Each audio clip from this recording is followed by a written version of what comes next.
Bismillah ar-Rahman ar-Rahim. Greetings of peace, love, and light to you and yours. I pray everybody is in a blessed state. This is Baraka Blue, and you are tuned in to Path and Present Podcast. This episode is with Mr. Rhamis Kent, who is a permaculture specialist and someone who is spreading the word about caring for the environment and alternative ways of relating to the natural environment and to ourselves, really kind of exploring the spiritual principles of stewardship. And we had the opportunity of sitting down with him in Seattle recently when he visited to speak at WASAT. WASAT is an organization, as many of you know, that is in Seattle and is exploring the Muslim American or American Muslim experience through art, through culture, through service, through applied spirituality. And the theme of this recent quarter at Wasat was stewardship and exploring, what it means to care for the earth and the environment from an Islamic perspective. And alhamdulillah, we had the opportunity while we were there. We did an event with Rhamis.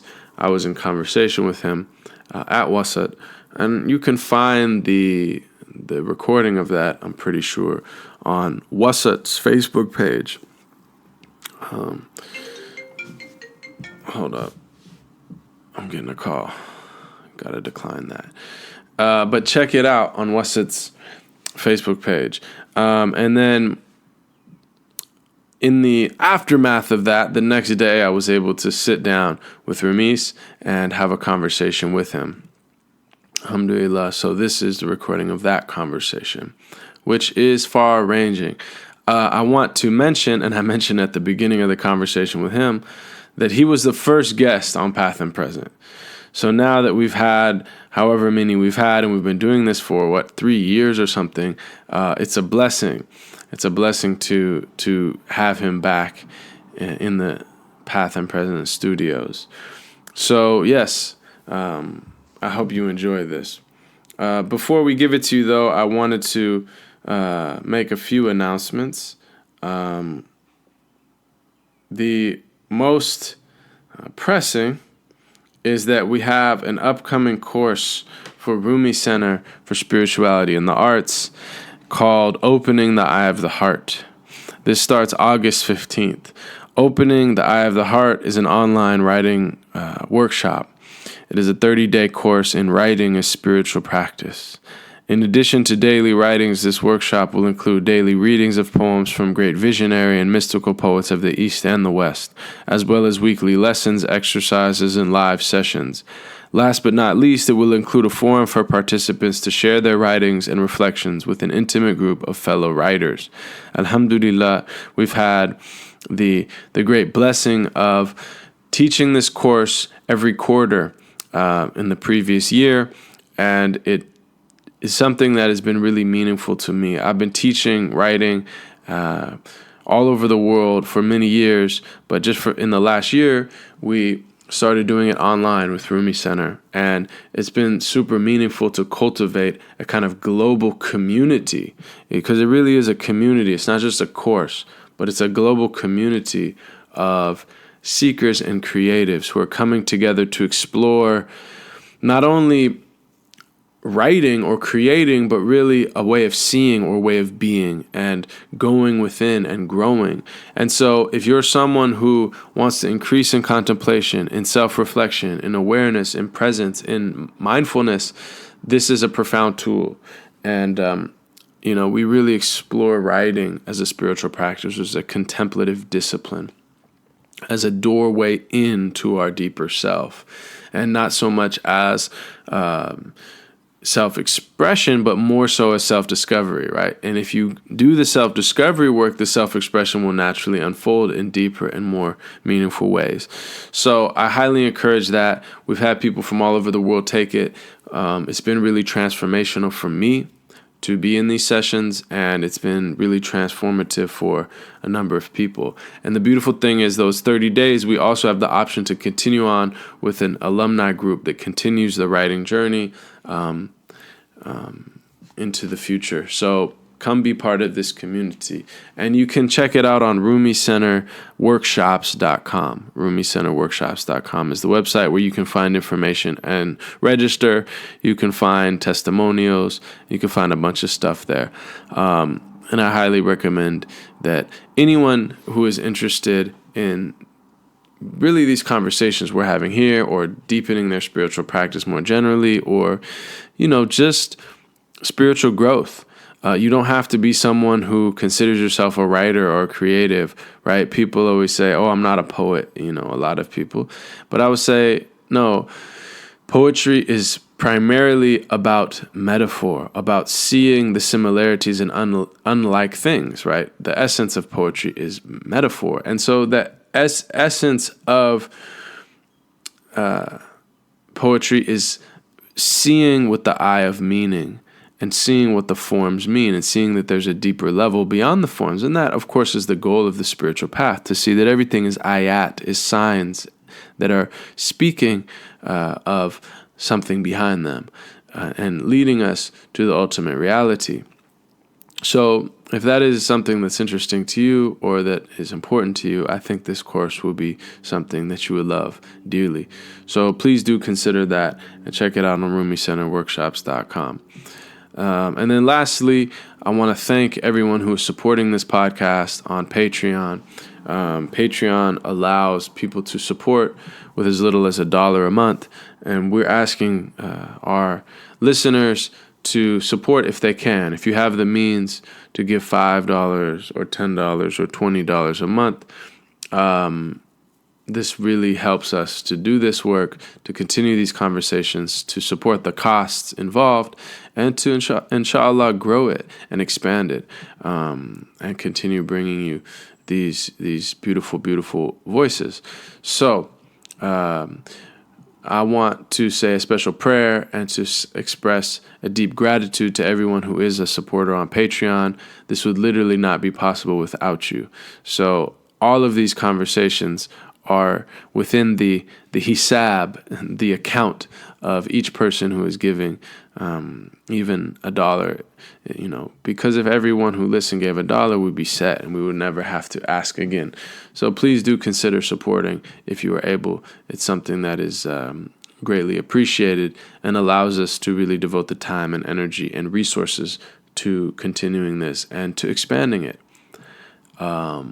Yes, so that's patreon.com/pathandpresent. And we have special things there. We upload the videos to some of these for our Patreon supporters, and those are exclusively for them.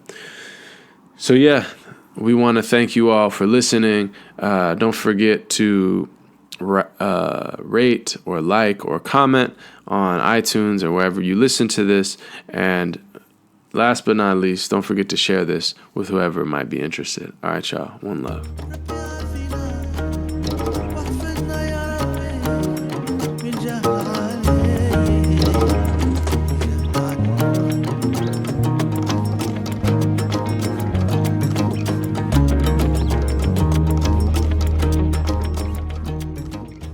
Bismillahirrahmanirrahim. Alhamdulillah. So you are the first guest on Path and Present. How does it feel to be the legendary first guest? Is that like official? I mean, the number one, the first podcast we ever did was in 1919 Street in West Oakland. Yep. Wasn't that 2015, right? 2015? It might have been. I think it was 2015. Yeah, but no, yeah, it was cool. I mean, the question is, what do you think? I mean, you're how many episodes in? 40? 40 something, yeah. So, yeah, I mean, it's taken on a life. It's been good, man. I mean, like, the thing is the impetus behind it was not that dissimilar from yourself. Like, we travel a lot. We're in the room with very interesting people and kind of like strange, unique situations, from like classically trained religious scholars to like heads of state, to people making policy, to artists, musicians, to all these type of things. And so I was really finding like a lack of interesting and intriguing conversations that were like media that was reflecting the kind of conversations I was hearing and I was having, particularly as it relates to living an ethical, upright life, seeking truth and meaning in existence, and then more particularly the path of La ilaha illallah Muhammad Rasulullah. You know what I mean? Because it's like, I just see the kind of framings of discussions, whether it's, on the media or even other places where it's just not very robust. Even more positive discussions, but they're kind of like unidirectional, you know what I mean? So I felt like there's a lot that could be done because there's a lot of people that are doing amazing things. And, yourself doing what you're doing is one of those perfect examples. But I think, like they say, whoever controls the narrative, whoever controls the story. Yeah. And that's why, like, in the court of law, like the opposing lawyer is going to try to frame a discussion and get you to respond to it. We're like, no, as opposed to like frame it yourself. Like, this is the conversation. You know what I mean? Yeah. But I think that point is, I think it's one that often is underestimated. Is just that a lot of what we see going on with respect to media and the nature of the discussion isn't necessarily about a pursuit of truth per se, as much as it is about you've got your story that you're putting out because there's a particular agenda, there's a goal in mind, and whether or not it actually has anything to do with the truth, that's not necessarily what's important. And it's like it's delineating between having an interest in quote unquote being right, or winning the argument, or having an interest in actually arriving to some semblance of understanding what in fact is true and just, and an account of what's actually going on. And I mean, quite frankly, there are a lot of people that don't really have any interest in knowing what the quote unquote truth is. I mean, not at all. Right. And I think people really need to understand that and not have any illusions about there being a lot of people who don't really have any interest in knowing what the quote unquote truth is. Right. And then there's people that have a vested interest in people not knowing what the truth is. Right, exactly. And the very opposite, there's a vested interest in people not knowing what the truth is. And I was talking to Sam about this while we were in the car. Is this that one of the reasons why a lot of people who are lamenting sort of the state of the world, and they're trying to mount some kind of countervailing effort to correct things, I think miss that point. It's like they're busy playing a game according to the rules that they would prefer that quote the game be played by, as opposed to playing the actual game and the rules that are dictating that game. Yeah. I mean, this certainly is the case with if you're talking about politics, if you're talking about business, if you're talking about any number of endeavors where we were talking about ethics. I mean, quite frankly, you're just dealing with a lot of unethical people.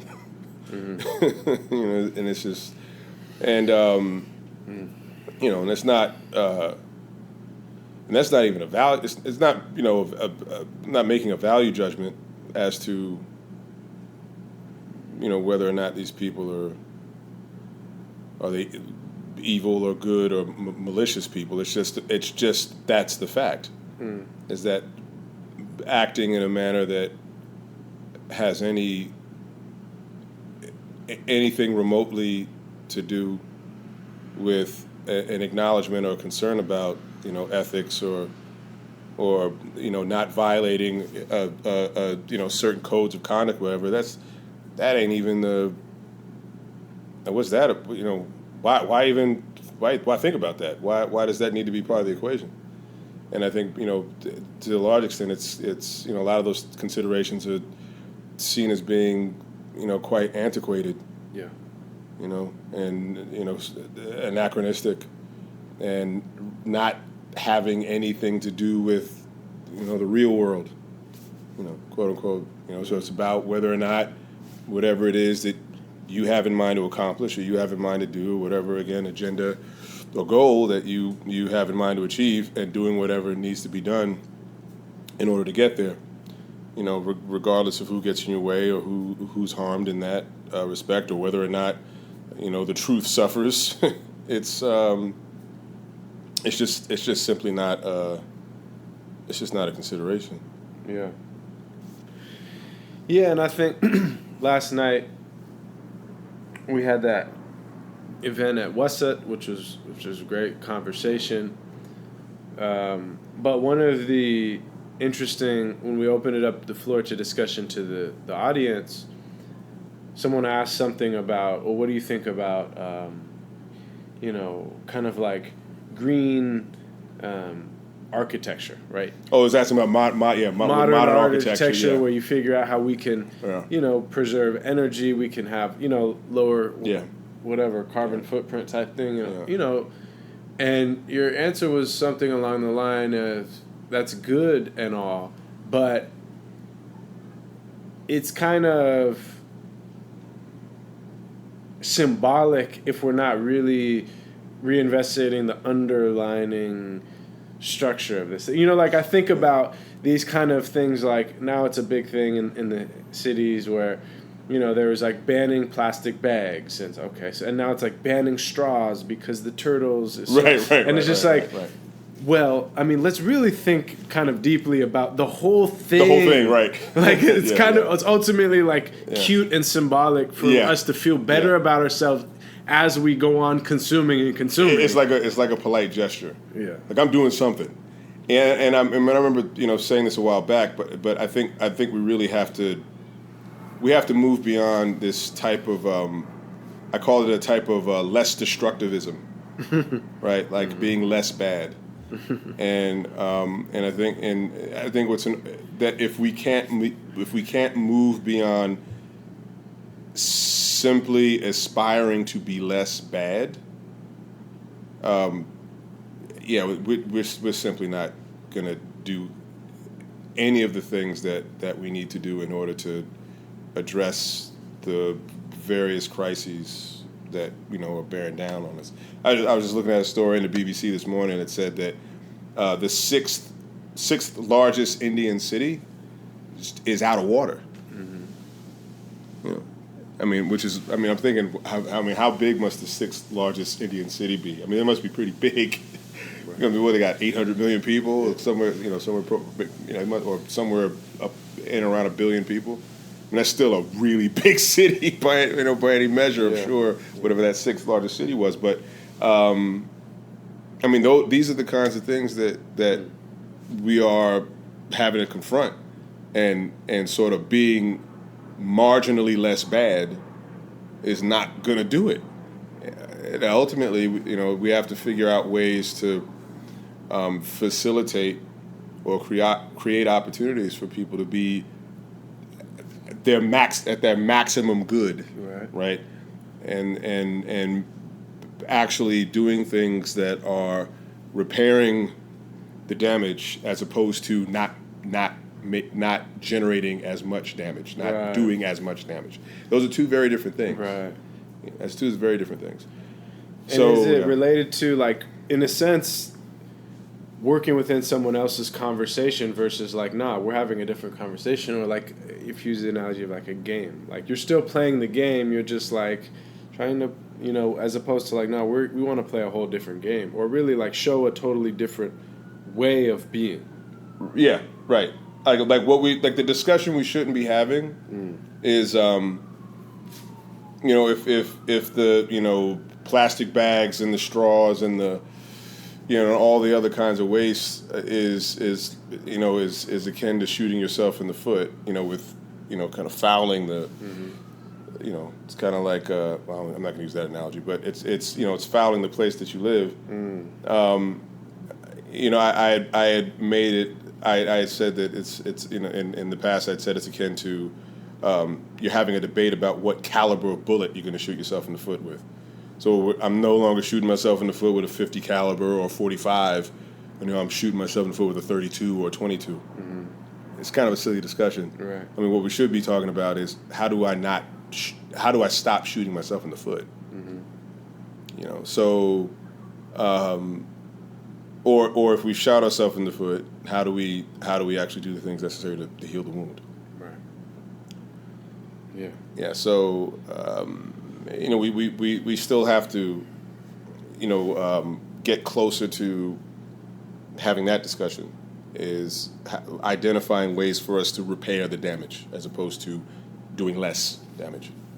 And yet, I do think I'm curious about your thoughts about this, because I've thought about this particularly just in the last few years. I've kind of like, I'm someone who's interested in like big picture meta, like what's going on, whole global issues, all this stuff. Yeah, me too. And I know you are as well. Yeah. And there's a level to which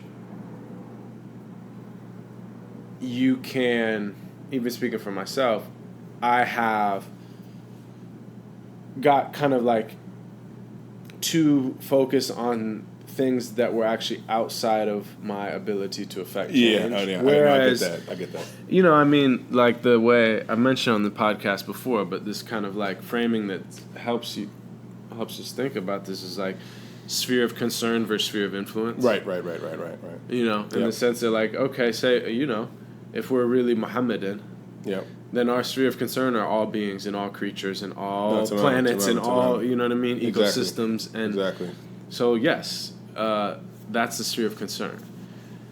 Sphere of influence, obviously, is a small fraction of that. You know what I mean? Yeah. And so it's like, when you get to the sphere of concern and the global ecological crisis and this war here and what's happening, and these big power plays and global chess moves and, these diabolical characters in office and all this type of stuff. Yeah. And you can kind of get really deep into that and, analyzing it and talking about it and posting about it and taking, But the reality is that a lot of that is kind of what I found, it's like self-indulgent. It's actually, because it's kind of like you think you're doing something, but really you're just actually becoming more agitated and like, you see what I'm saying? You can't be. Whereas, for instance, like I had to step back in the run-up to the recent presidential election where this character who's now in office is, just the whole circus of it. Like, clearly it's hard to look away. Yeah. Because it's just a circus, right? Yeah. But then I started realizing, like, it was making my heart super agitated. And, like, the way I was focusing. And it was making me, like, less present in my, with my nieces. Or, like, when was the last time I called my father? And, like, and then my neighbor, like, when was the last time I really brought them some food that I was cooking? You know what I mean? Like, the things that I actually can affect. Control, big actually affect. Like, you can make your neighbor's life terrible. Right. Or you know what I mean? Like, you could. So it's kind of like, if you're, and so I'm really like cognizant of that, whereas not losing sight of the bigger thing, but also, there's a certain level where it can feel super disempowering, whereas it can feel empowering if you're like, and again, we were talking about this, the last few days, is if the hour is coming, the sky is falling, the end of time is right now, and you're planting a seed or a sapling, keep planting. Yeah, exactly. You know what I mean? That's like that. Yeah. You know, this whole affair is in the hands. You don't have to hold it in your hands. Yeah. You're not the Lord of this affair, but you are the Lord of what you're given control of. Like right. And I think to that, you know, to that point, I mean, that's sort of the kind of the fractal, right? Kind of the lordly fractal. Like there is sort of a kingdom, there is something that you lord over, and that you have the responsibility of taking care of. And if you embody, we were talking about this in the Arboretum, if you embody these divine attributes, and the ones that were mentioned in that quote from Baraka Blue, you know, he talked about wisdom, justice, beneficence, generosity, and forbearance. Right? He mentioned those 5 in that quote, and that the if you can embody those things, if you can exemplify those things in your dealings, and if everybody is doing that, then you have a world that is filled with a divine presence, vis-a-vis the conscious behavior of human beings, and then in that respect, you have a world that reflects the divine, right? As opposed to a world that reflects, you know, the ego and the caprice and the whims of people. That's right. And I think this goes to what we were talking about before with the difference between, you know, say being in a city and being in a place that, you know, where you're surrounded by nature, because cities in large part, and this actually probably goes to what you were just mentioning about architecture. I mean, the problem with architecture, it is by and large driven by ego. It is self-indulgent, and architects will tell you that. That one of the big problems just with like this erecting this phallic symbol. That a lot of architecture is this, you know, it's you know, are these monuments to the architects, the monuments to the designers, or monuments to the people that contracted the designers, and in many cases the thing that's built has nothing to do with the landscape that it's been put in the midst of. It doesn't match. It doesn't harmonize with it. It doesn't. It just imposes itself on the place, and that is emblematic of, you know, the problem with, you know, the modern human that sees itself as being not godlike in attribute, but actually imagines itself as being God, and that you have there's this battle between, you know, the reality, like the ultimate reality, and like your reality, right? And instead of having your reality harmonized to the ultimate reality, there's an attempt to impose your reality on the ultimate reality. Yeah. And then therein lies where the facade comes from. That's where the corruption comes from. Right, and then to the extent that this effort to impose your reality, the reality of our caprice, the reality of our egos, that corresponds to the amount of pain that is caused. Right, and until it hurts bad enough, like there's not even a thought of changing our behavior. Right, and that's the whole point of having the pain and the problems that arise from, you know, you got 7 billion people in the world thinking like that, or you got a sizable percentage of those people, everybody like little gods trying to impose themselves on the world, and that's a recipe for disaster. So I think, you know, to that point about trying to figure out where, you know, there's this concern for the things that are happening in the world, and at what point are you able, you know, your sphere of influence and your sphere of concern, at what point, like where's the ideal kind of threshold where you see the two of these things intersect?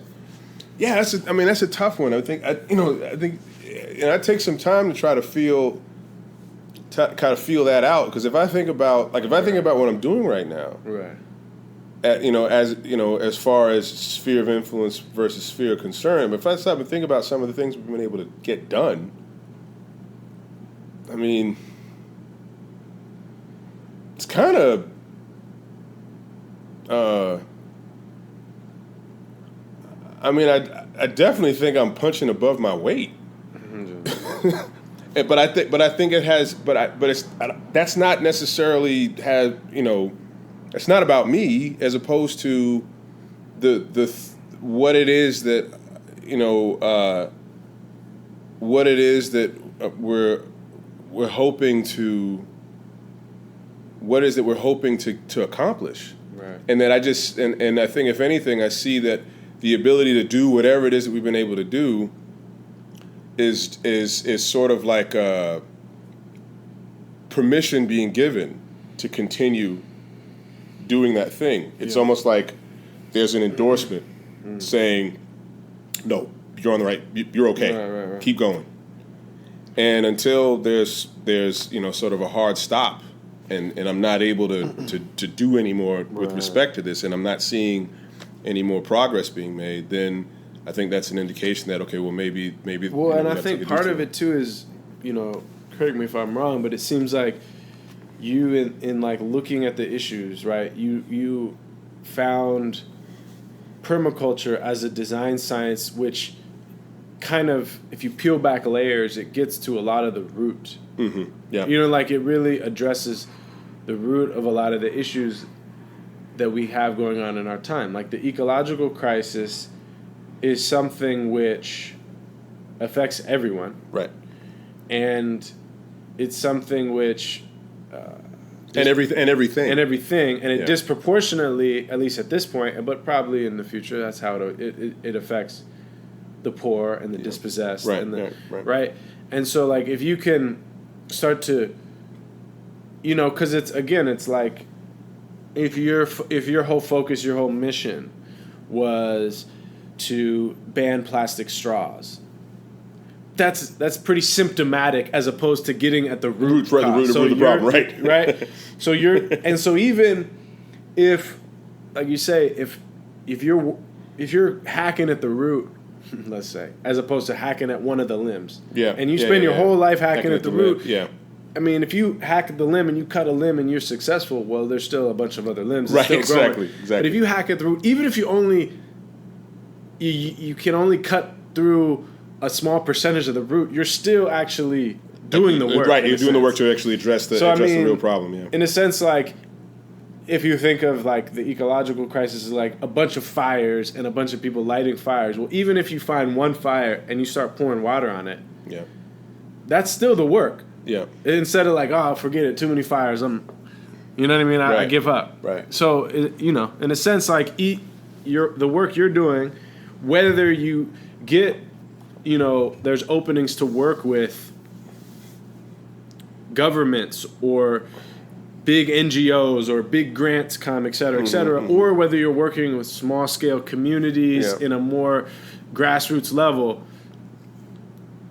you're doing the work, and that's just end up with the creator of the universe. Whatever he opens, but otherwise you just keep chopping. Right. And I think to that point, it's funny because that's sort of the way, I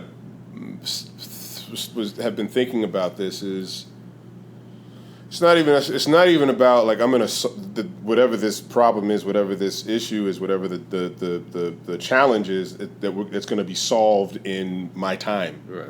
I don't think that's even the point, and I don't even necessarily believe that. I think what happens is you identify a fight that is worth having. Right. You identify something that is worth taking up, and whether or not you win in your time is beside the point. That's it. You just know you have to fight, and that's plant a seed even if the sky's falling. That's what it is. Yeah. Because you understand that task must be undertaken. Yes. And if death meets you, as in the course of undertaking a task that is worth your time, sure, that's victory. Yes. You win. Yes.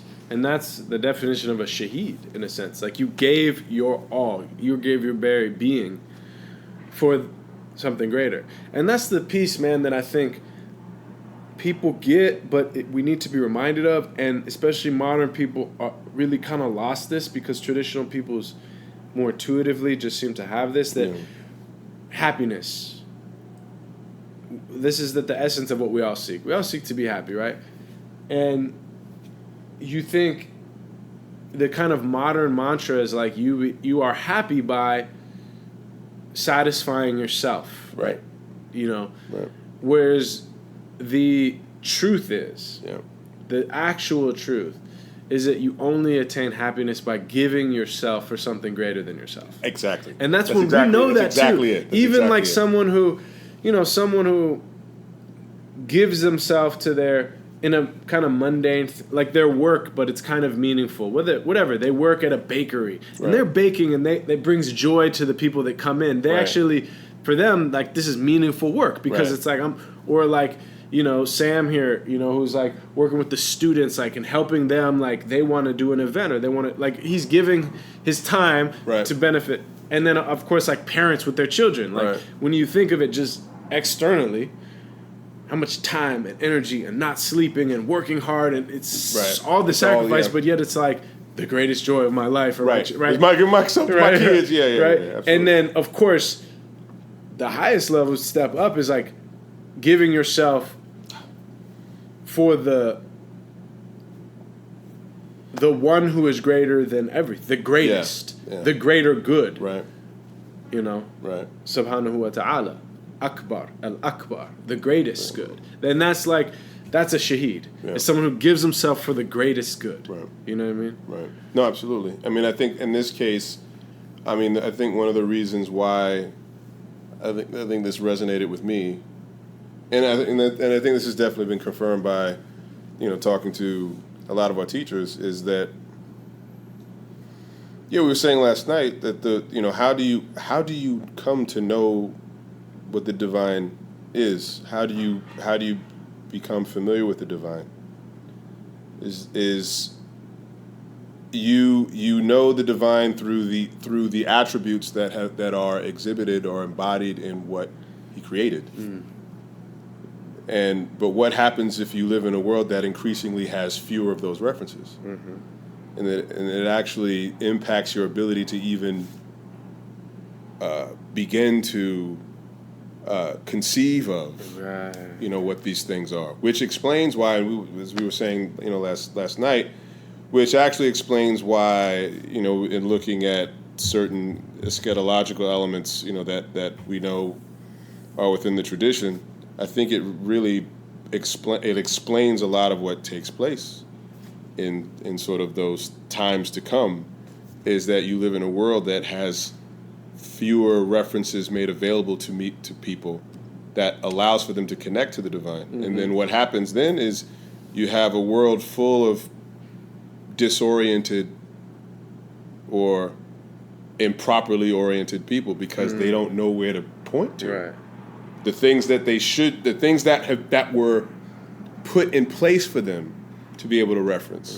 Right? As you were saying last night about the ayats, that the signs aren't there anymore. Right. So then what happens?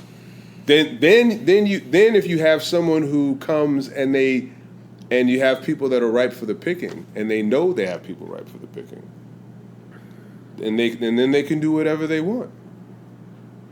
And then the dysfunction becomes the dysfunction defines the world that you live in. That ends up becoming the thing that's that sort of reigns supreme, at least reigns supreme for a time. So in a lot of what this is about is kind of, again, you have an enlightened self-interest, because you don't want to fall victim to that. And you would hope that, to whatever extent you are capable of having an effect on that, on that particular thing, you don't want anybody else to fall victim to that. Mm-hmm. Definitely, you certainly don't want any of the people that you care for to fall victim to that. Mm. So and I think in a very real sense, it's this is being done in an attempt to remain connected to the divine, to remember, to remember and to not forget and not get caught up in all this stuff that's out here. Yeah, and I think there's a really interesting piece in all this that, like, you talk about the world as ayat and signs and reminders, and, there's this kind of, like, dual nature of the world where it's both a veil and it is revealing. Like, it's both obscuring and revealing the truth. Yeah. And you know what I mean? And that's why when you hear about, like, the dunya and, like, the lower world and the kind of, that it's not worth the wing of an ant. As you were saying yesterday, I was reading in this saying from Imam Sayyidina Ali. He said, "This world of yours is as insignificant to me as that which drips from the nose of a goat."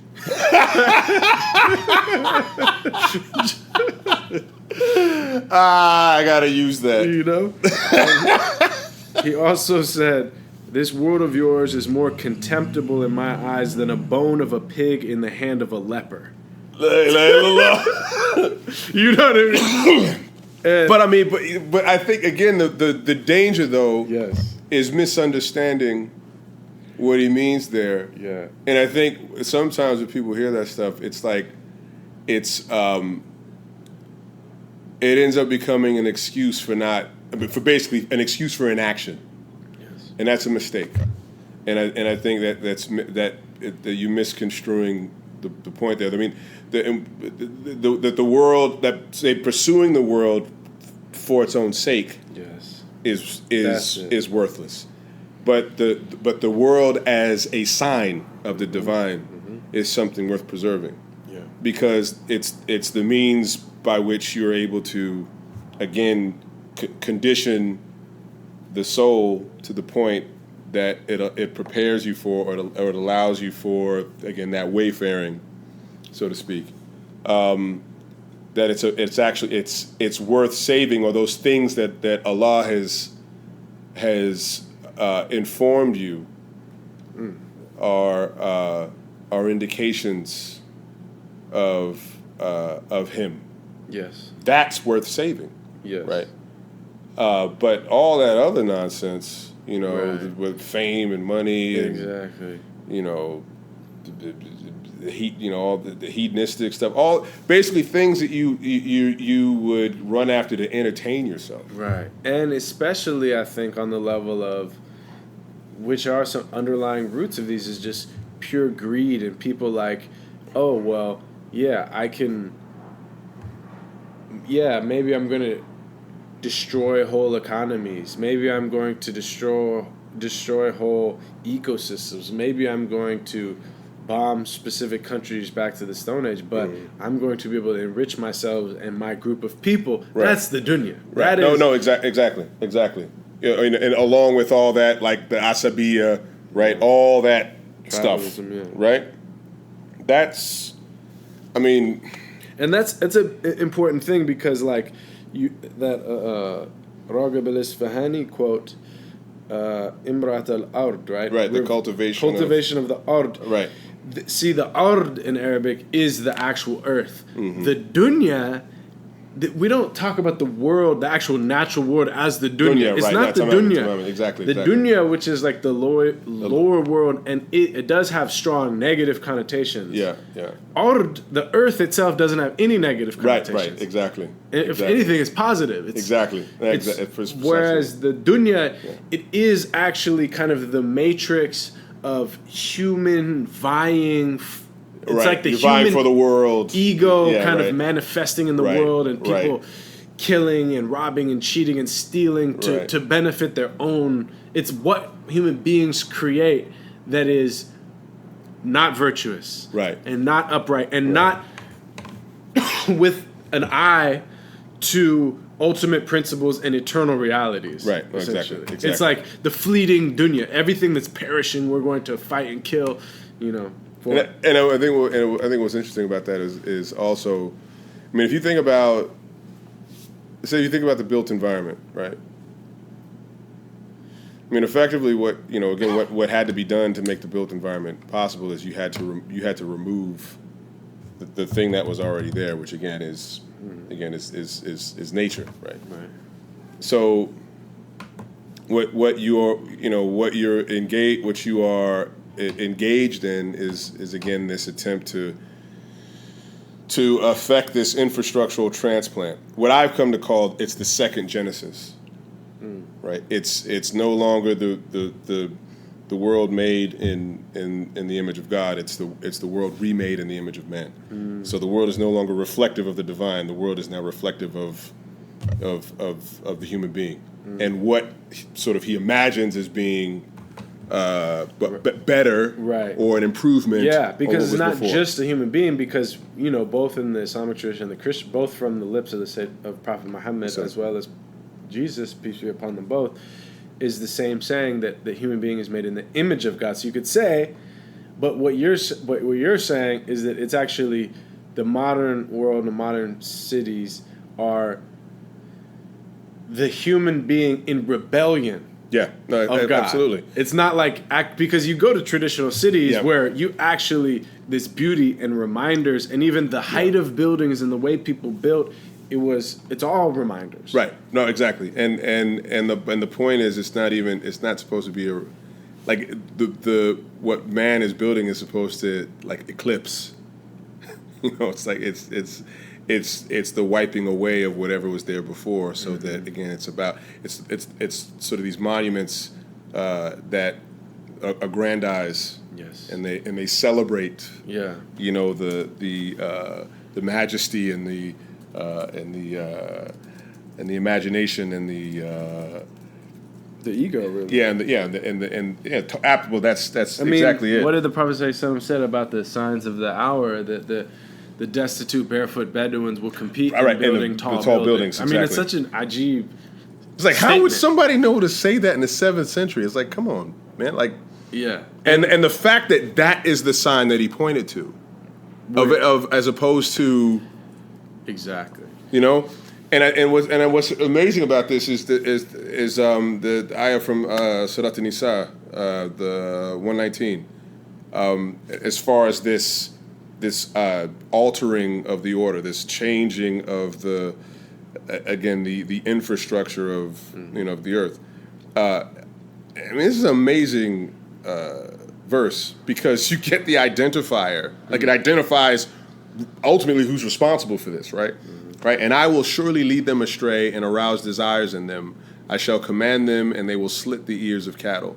I shall command them, and they will change the creation of Allah. Whoever takes Satan as a protector in place of Allah has clearly lost everything.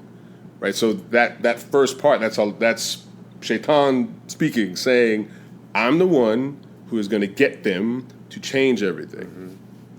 Which is quite...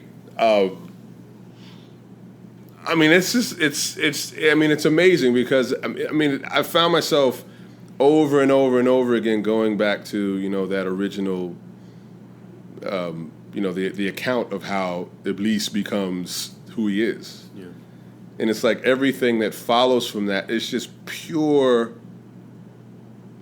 It's just spite because he knows he can't win. He knows who he's going up against. Right. Right, and it's like the behavior is just.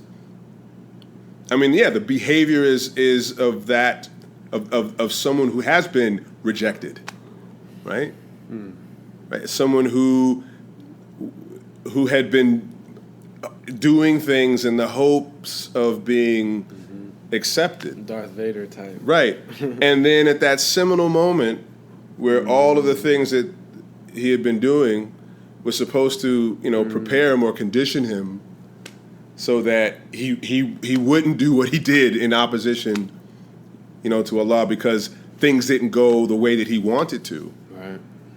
And now because things didn't work out according to his preferences, he just burns the whole thing down, including himself. I mean, it's an amazing. I mean, in terms of the psychology, it's fascinating. Yeah, it really is fascinating. And I think similarly, you just see that extended. I mean, this whole thing. I mean, that encounter is just playing out. You just see that playing out throughout history. This attempting to undermine the order by to corrupt the order because things didn't go the way that he wanted them to. Yeah, there's a quote here in this book about Sayyidina Ali that relates to those previous quotes we mentioned. He said, "How do we reconcile this fierce renunciation of the world with the fact that, from the Quran, wheresoever you turn, there is the face of God?" There you are. Or with the statement cited earlier from the Quran, "Our Lord, you have not created all this in vain." He says, is this degree of zuhud, i.e. asceticism or turning away from the world or having no concern for the world, or the accumulating the world? Right. Like vying for exactly. the things of the world. Is this degree of zuhud not a negation of the beauties of God's creation? And he says, not at all. For zuhud is a negation of the world only insofar as the world is seen in its aspect of limitation and transience. It is thus a detachment from the impermanence of the world, arising out of an attachment to the eternity of God. Consequently, it goes hand in hand with a love of everything in this world which reflects, albeit fleetingly, the qualities of God. It is therefore not surprising that Imam Ali is also capable of devoting entire sermons to the glory and beauty of God's creation.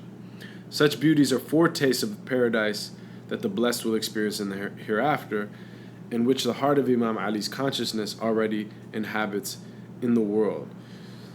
So again, this idea that the dunya is the impermanence.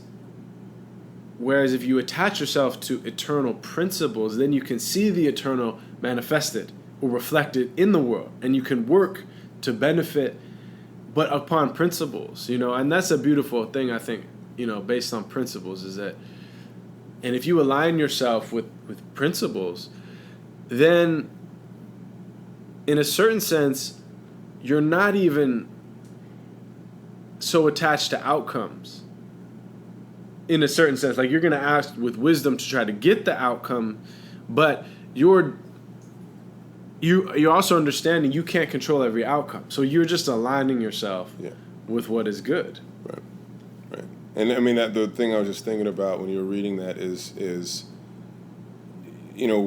what exactly is Iblis, what is Shaitan trying to accomplish? And at first, the thought that came to mind was, well, is this corruption of the creation an attempt to efface God? And I mean, I think that's one way I think one could think about that. I don't think that's not necessarily it. It's Iblis's, is Shaitan's ability to corrupt human beings to the extent that original statement, ana khairun minhu, it's the degree to which he can clown human beings. Almost to like prove to God that God made a mistake. Well, that's what he's saying. Yeah. Right? But it's the extent to which he is able to make humans look like fools. Yeah. By deceiving them and by knocking them off the path. Right? And that statement about, when the angels ask Allah, about, are you going to put something in the earth that, that spills blood, and then Allah knowing something about them. I know what you know not. Right? I know what you know not. And I think that ability for human beings to, even if they do fall victim, right, to all of these, the tricks and the, and the humiliation that Shaitan like brings them into, having the ability to turn away from that, like, having the ability to change, having the ability to recognize, really with a sincere desire to be removed from that. And I think that's the miracle, right? Is the moment you realize that this isn't what I should be doing. And again, for whatever reason, however that occurs, however that thought enters in, or however that sort of inspiration comes to a person, and then through a sincere desire to turn away from that, like, that's the moment that guidance comes. Like, I want to know what the truth is. And then it's that desire to know, even though you were doing something way off the mark. It's realizing that that's not it. And in the moment you realize that that's not it, and you no longer want to indulge yourself, right? Because ultimately, like, what the ego wants, or what the nefs wants is itself, right? And what the believing person wants is the reality, right? They want Allah. And the moment you turn away from the ego, you turn away from the nefs, and you now want to know the reality. Right. That's the miracle, man. Which is deep, because in that foundational story, the word, that's why they call the path of Iblis the path of Ananiya, because his first statement, Ana, he affirms himself, I am better than him. There you are.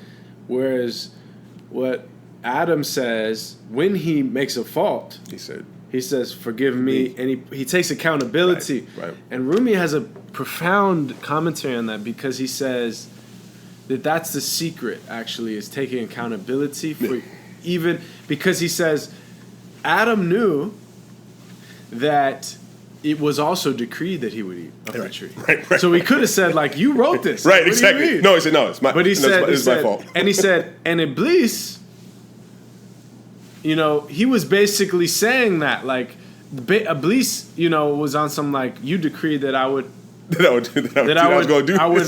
would not prostrate. Right. You know what I mean? So, like, but he says, so, and this is like the free will and fate and, kind of conversation, but he really is getting at, Rumi was getting at that, like, edeb is everything. Right. There it is. Like, there it is. Right. No, exactly. Even in knowing these things, it's just the fact that you recognize that there is sort of these courtesies. Yes. Right? That you're recognizing that, look, that there's something that is due. Yeah. That you got to give up. Right? Just the gesture. Right? And then the fact that, like, Iblis couldn't bring himself to do it. You did this to me, right? Right? And just to prove that I'm right, here's what I'm going to do. Yeah. Woom, yada, yada, yada. It's like, and he knows he can't win.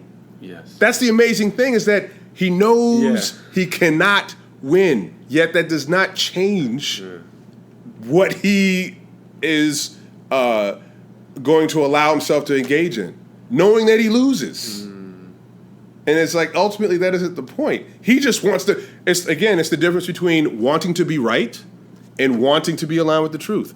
He wanted to be right. Yeah, and that's interesting, too, because human beings that are vying for the earth and doing, like, immoral acts, I mean, Halliburton and all just type of, like, things where it's like, they know you're going to die in a few decades. Maybe you'll get a few decades out of this, and you'll, like, enjoy, and you'll live in some beautiful house that's expansive, and you'll, whatever, have people waiting on you hand and foot, but, like, really, like, like, you're trading truth for that. Like, you know what I mean? And it's like, even if you're not, like, a believer in any, like, metaphysical ultimate reality, like, your moral compass knows, like, yeah, a few 100,000 people, a few million people had to die so I could do that. You know what I mean? But right. you know, and it's crazy. You know, it's yeah. I mean, these things seem to be. I mean, they on at one level it seems kind of insignificant. But again, you think about it more, and it's like it's huge because it's the thing. It's sort of this is what catalyzes, this whole string of events. Yeah. It plays out. Yeah, and it's just very interesting. Like this is the sort of the initial spark. This is the root. From which all of these other events. This is where it springs forth from, and this gets to Dr. Omar's points about the importance of first principles, right? That there are these absolutely critical, essential first principles. That if you don't get that right, everything after it is a disaster. It's going to be a disaster. Yeah, it's going to fall apart at some point. And the sooner that's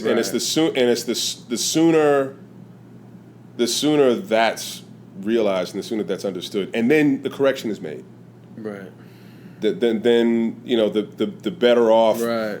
Ultimately, if you make a mistake at the level of first principles, you literally can't be successful. No, you can't. No. You're literally like heading out towards your destination in just the wrong way. Like you're not going to eventually get there. No. Yeah. And that's even deep. Like I like in English that we have this word, orient and orientation and to be disoriented. You mentioned earlier, and like it's deep because it literally means to know which way is the orient, to know which way is east. Right. To know where the orient is. Like okay, the qibla. Right. It's basically for us. It's the qibla. Like this. All right, that's the qibla. And man, that's the deepest thing is really like having firmly rooted, grounded principles, and in an age where people are really losing those, and it's because and part of it is because of the negative things that have been done in the name of truth with a capital T, and that people fighting over it and harming it, especially in the European West, European peoples and just West, us inheriting this worldview and this civilization. So many things were done in the name of truth that there's people are uncomfortable with the conversation of truth, and that's like, Sayyid Saint Nasser made he's talking about how. Harvard is his, he's an alum of Harvard, and over the gates of Harvard, it says veritas, truth. And he's like, it's ironic because you can literally discuss anything at Harvard except the truth. and he says, sure, truth in the small sense of like some molecule, if you mix it with but if you ask John about what is going on here, people are just like, you just can't do that on campus. Like, you can't talk about ultimate reality and purpose, and because that, you see what I'm saying, it makes people uncomfortable because we've kind of got to this point where it's like we can't really know, you know what I mean, and so we can observe the natural phenomena, and that's about it. You know what I mean? Well, what's funny about this? What just came to mind was there was this article I remember reading in the magazine or the journal Aeon, and It was written by these two authors, these two guys, the academics that have been really pushing this idea of the importance of maintenance or being maintainers rather than innovators. One guy's name is Lee Vensel, the other one is Andrew Russell, and the point they were making was that there's been this overhyping of the importance of being innovators or disruptors, right? And they were saying how that actually it's the ability to maintain things and to keep things working and keep them from falling apart that is far more important than innovation. And they went on to talk. He went on to talk about how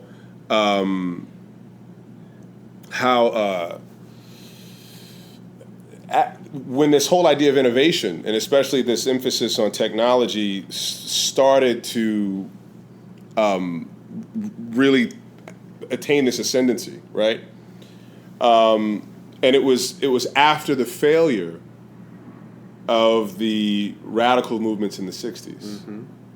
And that because people failed to be able to make these appeals to, again, morals and principles and ethics and trying to get government to do the right thing, or trying to get business to do the right thing, or trying to get the powerful folks in the world to do the right thing, there was this retreat into art and music and also technological development, and that somehow that these what were really failures, moral and ethical failures, that somehow this could be fixed with just better stuff.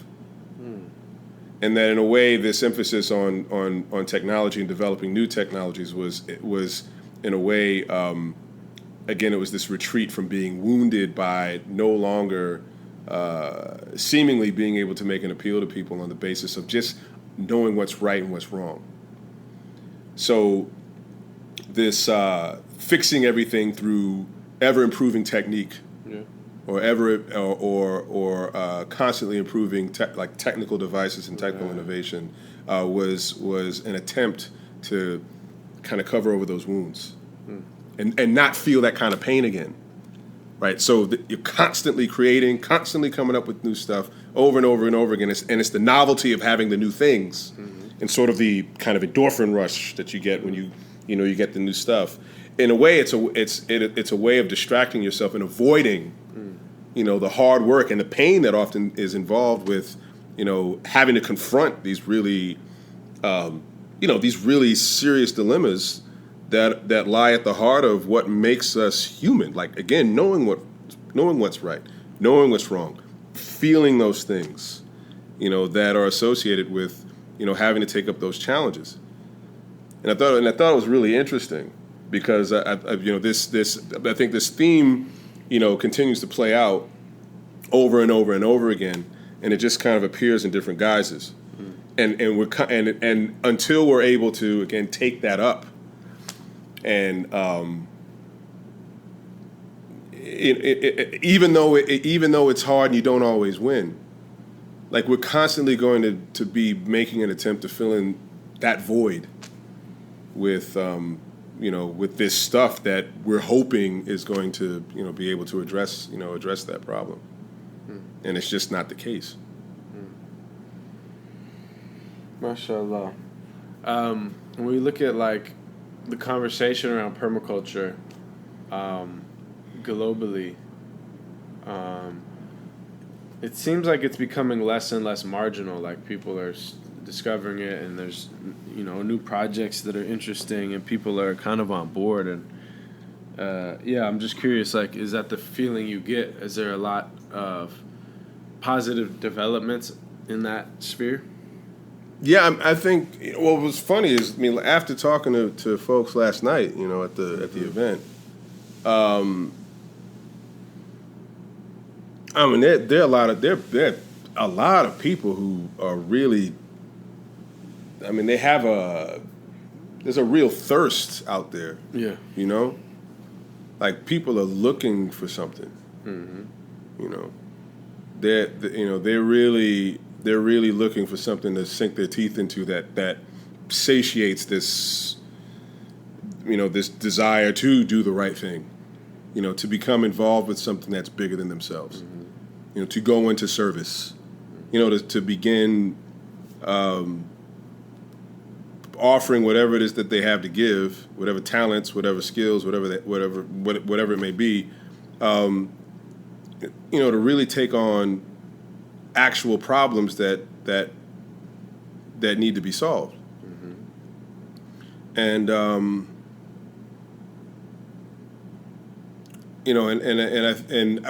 so in that respect, I think there are tons of opportunities that are out there.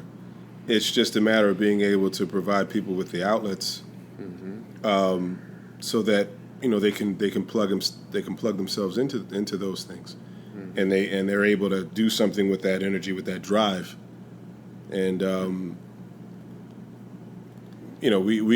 frankly, we can use everybody we can get, but it's a matter of we got to give them a place to go, really. It's just being able to create those opportunities for people to, again, get plugged in, to become engaged, and to, and to maximize, to optimize, to really fully realize whatever it is that they have to offer. MashaAllah. Alhamdulillah. So, yeah, I know you're here for Zaytuna design course, right? Yeah, we have so maybe you could share that, and then whatever else you're working on, and then also just mention any of the links or anything that where people can find your work or what you got going on, so people that are listening can. Yeah, there's quite a bit happening. There's so I'm actually in country, from the UK. I've been in the UK for almost 9 years now. For almost 10 years. I'm teaching a permaculture design certification course at Zaytuna College. There's been a new school established within the college called the Zaytuna College School for Ethical Living and Learning, and we started teaching design courses there last May, and the idea was there was a suggestion made that the design course be used as a basis for the school to really get started in being able to provide some kind of regular programming as far as instruction. The permaculture design certification course is a known entity. It's been around for since the early '80s, and it produces results. And I think it also addresses some of the main objectives that have been, I think, articulated by the folks that have put the school together, that we're trying to provide a means for folks to have kind of a practical expression of ethics in the world, again, addressing issues that need to be addressed. So we had 2 courses last year, one in May, one in December. This is the 3rd course, doing it in June. From what I understand, we're going to just continue to have the courses during the summer, not the fall/winter, because the scheduling is a bit funky with holidays and such, and also trying to do it in between semesters, and so probably one of the more encouraging developments is we've been able to actually submit a design, some suggestions for the new campus that's up Grizzly Peak at the old Lutheran Seminary in Berkeley. A colleague of mine, Dan Halsey, we worked on putting a design together, a concept to be installed at the campus, and we showed Sheikh Hamza and some of the other administrators at the college, and they loved it, and so they went ahead, they approved the plan, and there's been, I think, since the turn of the year, there's been work done to install the design up at the new campus, and the hope is that this will be sort of an outdoor classroom, and that the ongoing development of what's seen on site at the college will develop along with the students, and it will hopefully embody, again, the ethical sensibilities that are being developed, in the by way of the coursework that the college is putting on. So that's starting on the 23rd of June. I'm sorry, 24th of June, and we'll be running through to the 5th of July. And then I have a number of other things happening. We just finished up the second phase of some design work we're doing for a couple of Jordanian government ministries 2 test sites for agricultural plots in the Dead Sea Valley in Jordan, and that's really exciting because, there's the potential that this could serve as a model that could be replicated elsewhere in the region or elsewhere in the world where they're experiencing similar difficulties with food and water insecurity and all the rest of it, climate change. We've also got some work that's again been probably 2 or 3 years in the making. If you look up a website, Shavanch Farming, this was a website started by a philanthropic organization called the Hands Foundation that put together something called Billions and Change. It was an initiative that was started by the gentleman who is the CEO of the company that makes 5-Hour Energy Shot, Manoj Bhargava. And he wanted to do some work to improve the lives of farmers and just, kind of regular folks in India. And he contacted PRI, Jeff Lawton, Jeff Jamaluddin Lawton, my colleague and my teacher. And we had and he referred Manoj's son, Shan, to me, and we discussed some ways that we might be able to give them some options as to what would give them the biggest bang for the buck. And we suggested having them create fertilizer from the agricultural wastes that come from the typical farming operation of farmers there. And in doing so, we could minimize the cost that a lot of these folks are incurring in the course of trying to grow their crops, because that is, a major source of their going into debt is just, borrowing money to buy seed and chemicals and equipment and all the rest of it. And, we got some really great results that came back from the implementation of this program. That we first started with about 50 farmers on a 1-hectare plot in Delhi, and it served as a kind of a training ground and a proving out of the concept. And within a year, they went from 50 farmers to somewhere between 50 and 90,000 farmers that became involved in the program because it had such a great effect. It was able to improve the incomes of the farmers by a factor of 10 because they were no longer having to spend all of this money. And it also improved the quality of the things that were growing and also the condition of the landscapes that they were growing on. So now, when I was in Malaysia a couple of years ago, I was told by the brother who was helping run the program, they were ramping up to train 500,000 people in how to use these what are effectively just composting techniques. What else? I'm also involved with something called the Ecosystem Restoration Camps Foundation. It's a nonprofit registered in the Netherlands. I'm on the supervisory board. It's a really interesting project that's based in Spain. And basically the thrust of what we're hoping to accomplish there is provide an opportunity for people to learn about ecosystem restoration. And the idea behind ecosystem restoration camps is that we wanted to create a template that could be applied really anywhere in the world that would give people a chance to come to these places, get together, and learn different techniques, strategies, concepts, become familiar with tools, and all the things that would be needed if you wanted to engage in this activity of helping to rehabilitate damaged landscapes, all over the world. So Spain is the first site. I just found out yesterday that the Leonardo DiCaprio Foundation just featured the work that the organization is doing, and we've gotten inquiries and requests to bring this to a number of different places around the world. And we're hoping that gains more traction. There are a few other things, but if you'd like to know more about those projects, again, you can look up the Ecosystem Restoration Camps Foundation or Ecosystem Restoration Camps. Look up Shavanch Farming, SHIVANSH,